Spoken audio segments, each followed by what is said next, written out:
علیکم ورحمۃ اللہ وبرکاتہ میرے پیارے حاضرین ملت اسلامیہ، میں نے ایک ایسی مقدس حدیث پاک، سارے حدیثوں کی باپ ہے صحیح بخاری صحیح اور اردو تجرید کے دو حدیثیں میں آپ کے سامنے رکھتا ہوں۔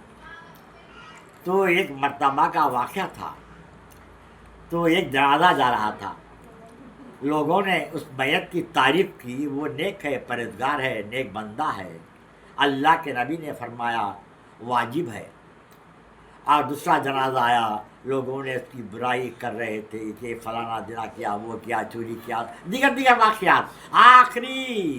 آخری سب سے وہ تھی شکایت، ماں باپ کی نافرمانی کیا کرتا تھا، اس لیے وہ اللہ کے نبی نے اس کو واجب کہا۔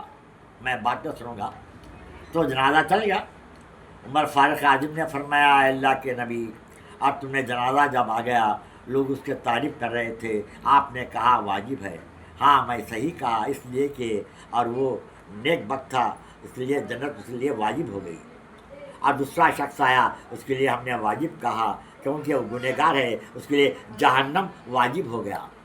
اور دوسری حدیث حضرت ابو ہریرہ رضی اللہ تعالیٰ عنہ آرام فرمائے تھے، یہ قیدی آ گیا، قیدیہ کی عرض کیا کہ چوری کرنے لگا، تو ابو ہریرہ کو پتہ ہی نہیں، تو آخری کار نیند سے بیدار اس کے ہاتھ پکڑ لیا، تو اس نے کہا مجھے اور کھانا نہیں ہے، پانی نہیں ہے، میں ابھی نہیں آؤں گا، یہ آخری دن ہے، مجھے چھوڑ دوں، میں بھوکا ہوں۔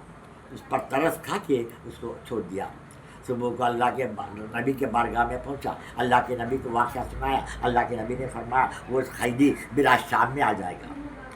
تو شام میں وہ بیدار رہے، تک وہ قیدی آ گیا، اس کو پکڑ لیے، تو اس نے کہا معاف کرنا، جو بیل لے کے گیا اور مجھے برابر نہیں ہوا، اس لیے میں آیا ہوں، اب دوبارہ میں نہیں آؤں گا بول کے اس نے ہاتھ پیر پکڑ لیے، ترس کھایا۔ حضرت ابو ہریرہ رضی اللہ تعالیٰ اس پر رحم کر کے اس کو چھوڑ دیا۔ صبح ہوئی، اللہ کے نبی کے پاس گئے اور جا کے ابو ہریرہ رضی اللہ تعالیٰ رات کا واقعہ اور دہرایا اور سنایا، تو اللہ کے نبی نے فرمایا وہ قیدی آج رات پھر آئے گا۔ اب دیکھیے غیبی علم نہیں بولتے نا جی، غیبی علم نہیں، اس میں ڈھونڈتے چلے جاؤ۔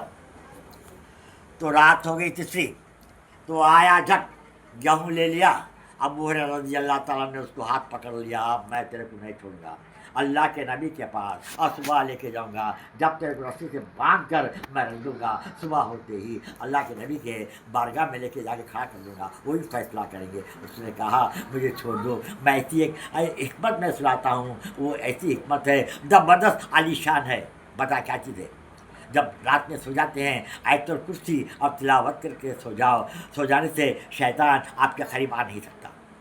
اتنا کہنا تھا، اس پرانی آیت الکرسی پہ عاشق ہو گئے۔ حضرت ابو ہریرہ رضی اللہ تعالیٰ نے اس کو چھوڑ دیا، صبح کو اللہ کے رسول کے بارگاہ میں پہنچے، واقعہ سنانے سے اللہ کے نبی نے فرمایا وہ قیدی نہیں تھا، وہ شیطان تھا۔ آخر دعوانا والحمدللہ رب العالمین۔